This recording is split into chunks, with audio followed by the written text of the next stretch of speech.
दोस्तों, the digital explainer के एक नए एपिसोड में आपका स्वागत है। आज मैं आपको एक फ्यूचरिस्टिक शॉर्ट मूवी को एक्सप्लेन करने जा रहा हूँ जिसका नाम है इन कैप्टिविटी। इस मूवी की शुरुआत में हम हमारे हीरो जिम को देखते हैं जो एक म्यूजियम के छोटे से कमरे में बंद होता है।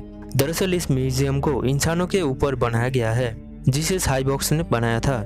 इस म्यूजियम के अंदर इंसानों के द्वारा यूज किए जाने वाले सभी चीजों को डिस्प्ले में रखा गया है और इस म्यूजियम का मेन अट्रैक्शन होता है एक इंसान जो कि है हमारा हीरो जिम। क्योंकि इस दुनिया में अभी ज्यादातर इंसान विलुप्त हो चुके हैं। जिम के अपार्टमेंट को एकदम एक असली घर की तरह बनाया गया है जहाँ पे 3 रूम होता है जिसमें एक बेडरूम, एक बाथरूम और एक लिविंग रूम शामिल है। इसके अलावा यहाँ पे एक सीढ़ी भी होता है जो नकली होता है। इस कमरे में सिर्फ एक टीवी को छोड़ के बाकी सब एकदम फेक होता है जिसमें जिम हमेशा एक शो देखता है। मूवी की शुरुआत में जिम हमेशा की तरह एक टीवी शो देख रहा होता है जिसका एक एक वर्ड उसको पहले से ही पता है।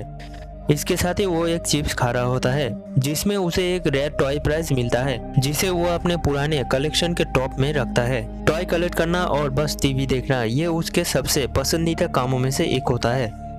इसके बाद हम देखते हैं हर रोज एक साइबॉर्ग म्यूजियम गाइड दूसरे साइबॉर्ग जो कि टूरिस्ट होते हैं उन्हें इस म्यूजियम का टूर कराती है। वो इसकी शुरुआत इंसानों के द्वारा यूज किया जाने वाले सामानों से करती है। वो एक एक करके टोस्टर्स, ट्रैफिक कोन्स, लावा लैम्प और भी बहुत सारी चीज इन सबको दिखाती है और वो आखिर में इन सबको इस म्यूजियम के सेंटर ऑफ अट्रैक्शन यानी जिम के पास ले जाती है जहाँ ये लोग जिम और उसके अपार्टमेंट को एक ग्लास विंडो के दूसरी तरफ से देखते हैं। इसके बाद वो उनको बताती है कि जिम एक लौता इंसान है जिसे इस म्यूजियम के अंदर बड़ा किया गया है। इसे पालने के लिए इन साइबॉर्ग्स ने यहाँ पे इंसानों के जैसे ही माहौल को बनाया था।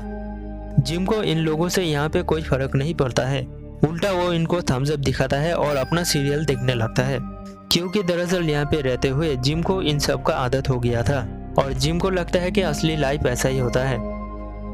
ये टूरिस्ट यहाँ पे इसको किसी टेस्ट सब्जेक्ट की तरह बहुत गौर से देखते हैं और कुछ देर ऐसे एग्जामिन करने के बाद ये लोग यहाँ से जाने वाले होते हैं। लेकिन तभी यहाँ पे एक अनाउंसमेंट होता है जिसमें एक न्यू एडिशन फीमेल ह्यूमन की बात किया जाता है।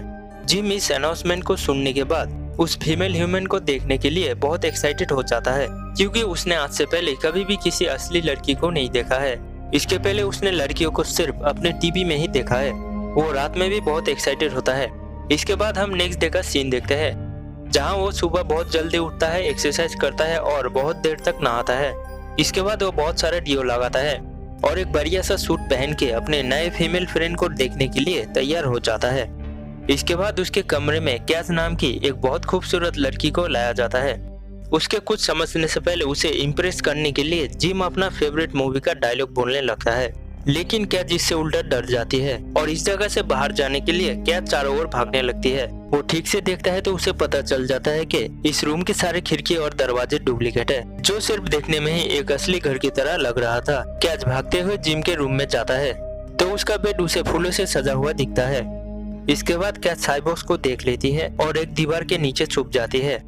तब जिम खुद को पहली बार कैथ से इंट्रोड्यूस करता है जिससे उसको यकीन हो जाता है कि ये भी उसकी तरह एक असली ह्यूमन है।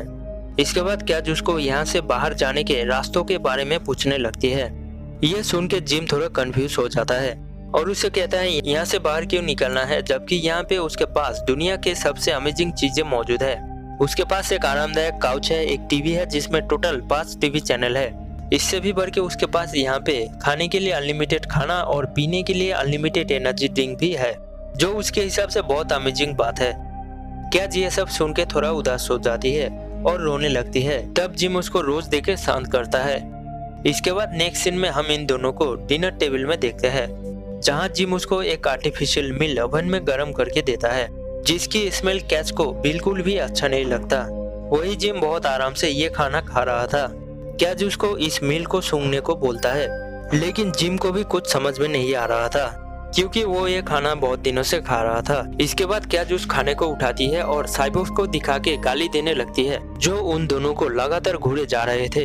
इसके बाद वो जिम को भी समझाता है कि इस कमरे में कुछ भी असली नहीं है, खाने का टेस्ट वैसा नहीं है जैसा होना चाहिए था, ये सीढ़ियाँ भी कहीं नहीं जाता है और ये फ्रंट डोर भी 4 इंच से ज्यादा नहीं खुलता। यहाँ पे सब चीजें एकदम फेक और आर्टिफिशियल है।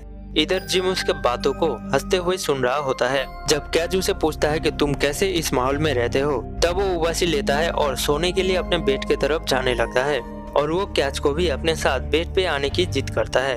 तब कैच भी चौंक जाती है और बोलती है कि वो क्यों उसके साथ बेड पे आए, लेकिन जिम बोलता है इसलिए तो उसे यहाँ पे लाया गया है, जिसे सुन के कैच भी थोड़ा डर जाती है और बोलती है कि वो कभी भी उसके साथ बेड पे नहीं आएगी। ये सब सुन के जिम भी गुस्सा हो जाता है और अपने बेड को खराब करने लगता है। इसके बाद वो उसमें सो जाता है और कैच भी बाहर काउच में सो जाती है।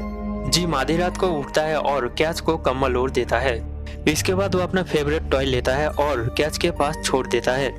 कैच थोड़ी देर बाद उठती है और उस टॉय को देखने लगती है, जिससे उसको एक आइडिया आता है और वो सारे के सारे टॉयज लेके सामने वाले गिलास में चिपका देती है, जिससे उनको थोड़ी सी प्राइवेसी मिल सके।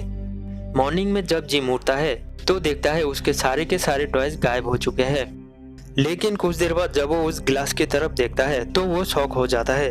वो देखता है कि इन टॉयज की मदद से कैच ने सामने वाले गिलास में एक शानदार पेंटिंग बनाया है। तब कैच जिम को बोलती है कि ये सिनेरियो उसके घर का है, लेकिन जिम कैच को बोलता है कि ये अपार्टमेंट ही अभी उसका घर है। तब कैच उसको समझाती है कि इंसान साइबोर्ग के साथ इस तरह कभी नहीं रह सकते हैं, वो आजादी से रहते हैं, न कि किसी कमरे में। इसके बाद जिम कैच को यहाँ से बाहर जाने वाले रास्तों के बारे में बताने लगता है। उसके मुताबिक हर दूसरे दिन में आधी रात को एक क्लीनर उसके कमरे में आता है, जिसके पास एक छोटा सा कार्ड होता है। वो लोग चाहे तो उस कार्ड में छुप के यहाँ से बाहर जा सकता है, लेकिन वो कार्ड छोटा होने के कारण एक बार में सिर्फ एक ही आदमी को यहाँ से ले जा सकता है। कैच चाहे तो उस कार्ड की मदद से यहाँ से निकल सकता है, लेकिन जिम को यहाँ पे रहना होगा। इसके बाद कैच जिम को समझाता है और बोलता है कि उसे भी उसके साथ आना होगा, लेकिन जिम उसको मना कर देता है और बोलता है मैं यहीं पे खुश हूँ, तुम मेरी चिंता मत करो। इसके बाद हम रात का सीन देखते हैं, जहाँ पे वो साइबोर्ग आता है और कमरे में रखे फ्रिज को भरने लगता है। तभी कैच चुपके से उसके कार्ट में छुप जाती है और किसी के पता चलने से पहले वो यहाँ से निकल जाती है। दूसरे दिन इस म्यूजियम का सुपरवाइजर जिम को कैच के बारे में पूछते हैं, लेकिन जिम भी उसको कुछ नहीं बताता है और वो ऐसे एक्टिंग करता है कि मानो उसे इस बारे में सच में कुछ नहीं पता। इसके बाद नेक्स्ट म्यूजियम टूर में हम टूर गाइड को नए साइबोर्ग्स के साथ देखते हैं, जो जिम को इन्हें दिखाने के लिए उसके कमरे के सामने आते हैं। तभी हम कमरे में रखे सोफे को घूमते हुए देखते हैं, जहाँ पे हम देखते हैं जिम एक साइबोर्ग को बांध के यहाँ से भाग गया है और उसके मुंह में अपना फोटो चिपका गया है। आखिरी सीन में हम जिम को कैच के साथ एक मैदान में देखते हैं, जो देखने में उसके कमरे वाले पेंटिंग की तरह ही लग रहा था। और इसके साथ ही ये मूवी यहाँ पे खत्म हो जाता है। आपको ये मूवी कैसा लगा हमें नीचे कमेंट करके बताएं, और दोस्तों वीडियो को लाइक करके चैनल को सब्सक्राइब करना ना भूलें। आप चाहे तो इन मूवीज को भी चेक कर सकते हैं। मैं मिलता हूँ आपसे हमारे नेक्स्ट वीडियो में, तब तक के लिए bye bye, take care, sayonara.